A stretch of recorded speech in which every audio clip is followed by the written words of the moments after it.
राज्याच्या नमो शेतकरी महासन्मान निधी योजनेअंतर्गत सुमारे 2000 कोटी रुपयांची रक्कम 93 लाखांपेक्षा अधिक शेतकऱ्यांच्या खात्यात आज जमा होणार आहे।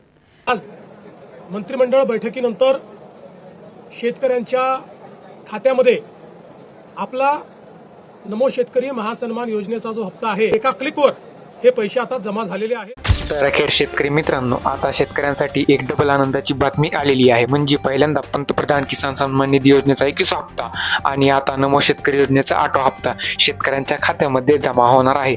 याची तारीख सुद्धा निघून आलेली आहे, म्हणजेच नोव्हेंबरमध्येच या योजनेचा 8 हप्ता जमा होणार आहे। सविस्तर अपडेट आपल्याकडे आलेली आहे, त्याकरिता व्हिडिओला शेवटपर्यंत पाहत चला आणि चॅनलवरती नवीन असाल तर आताच आपल्या चॅनलला सबस्क्राईब करा, कारण तुमच्या फायद्याच्या बातम्या या चॅनलवरती सर्वात आधी पाहायला मिळतात। तर आता शेतकरी बांधवांसाठी सध्या एक अत्यंत महत्त्वाची माहिती समोर आली आहे। केंद्र सरकारची लोकप्रिय असलेल्या पंतप्रधान किसान सन्मान निधी योजनेचा 21 हप्ता 19 नोव्हेंबर 2025 रोजी शेतकऱ्यांच्या बँक खात्यात जमा केला गेला आहे। या पार्श्वभूमीवर महाराष्ट्रातील लाखो लाभार्थी शेतकऱ्यांकडून आता नमो शेतकरी महासन्मान निधी योजनेचा 8 हप्ता कधी मिळणार याबाबत विचारणा केली जात आहे।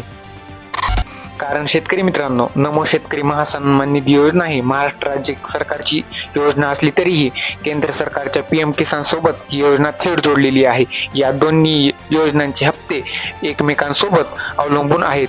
याचे मुख्य कारण म्हणजे नमो शेतकरी योजनेसाठी तेच शेतकरी पात्र असतात जे PM किसान सन्मान निधी योजनेसाठी पात्र ठरले आहेत। कारण की शेतकरी मित्रांनो, जेव्हा PM किसान योजनेचा 21 हप्ता वाटप झालेला आहे त्याच पार्श्वभूमीवर आता 8 हप्ता वाटप होणार आहे असं सांगण्यात येत आहे। त्याआधी शेतकरी मित्रांनो, आपण समजून घेऊया की हप्ता वितरणाची प्रक्रिया कशी असते। शेतकऱ्यांना हे समजून घेणे आवश्यक आहे की जेव्हा केंद्र सरकार PM किसान योजनेचा हप्ता वितरित करते त्यानंतर राज्य सरकारची पुढील प्रक्रिया सुरू होते। PM किसानचा हप्ता जमा झाल्यानंतर केंद्र सरकारच्या PM किसान पोर्टलवरून महाराष्ट्र राज्यातील पात्र शेतकऱ्यांची यादी राज्य सरकारकडे पाठवली जाते। म्हणजे शेतकरी मित्रांनो, ज्या शेतकऱ्यांना PM किसानचा हप्ता मिळतो त्या शेतकऱ्यांना नमोचा हप्ता मिळतो। म्हणजे जेव्हा PM किसानचा 21 हप्ता वाटप झालेला आहे त्यानंतर आता राज्य सरकारकडे अद्ययावत यादी येणार, म्हणजेच त्यानंतर नमो शेतकरी योजनेचा 8 हप्ता शेतकऱ्यांच्या खात्यात जमा होणार। अशी असते हप्ता वितरणाची प्रक्रिया। आता शेतकरी मित्रांनो, आपण जाणून घेऊया की आता नमोचा 8 हप्ता कधी मिळणार। तर शेतकरी मित्रांनो, PM किसान योजनेचा 21 हप्ता 19 नोव्हेंबर रोजी शेतकऱ्यांच्या खात्यात वितरित झालेला आहे। हा हप्ता जमा झाल्यानंतर राज्य सरकार PM किसान पोर्टलवरून पात्र लाभार्थ्यांचा डेटा घेईल, त्यानंतर त्या यादीची पडताळणी केली जाईल आणि नमो शेतकरी महासन्मान निधी योजनेचा 8 हप्ता वितरण्याची प्रक्रिया सुरू होईल। थोडक्यात समजून घ्यायचं म्हणलं तर PM किसानचा हप्ता जमा झाल्यानंतर काही दिवसाच्या अंतराने राज्य सरकार नमो शेतकरी योजनेचा हप्ता शेतकऱ्यांच्या खात्यात जमा करण्याची शक्यता आहे। त्यामुळे शेतकऱ्यांनी आपले आधार सीडिंग आणि eKYC पूर्ण आहे की नाही याची खात्री करून घ्या।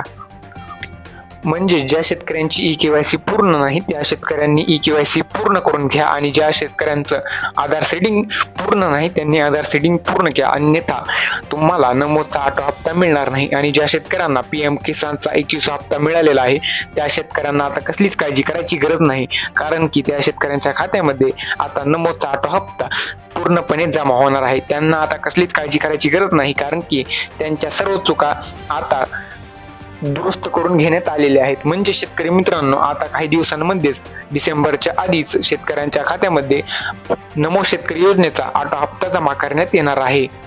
तर शेतकरी मित्रांनो, हीच होती नमो शेतकरी योजनेवर आलेली आनंदाची बातमी। शेतकरी मित्रांनो, व्हिडिओ आवडला असेल तर लाईक करा आणि चॅनलला सबस्क्राईब करा, कारण पुढे आपल्याला PM किसान आणि नमो शेतकरी योजनेबाबत अशाच मोठ्या आणि ठोस बातम्या बघायला मिळणार आहेत।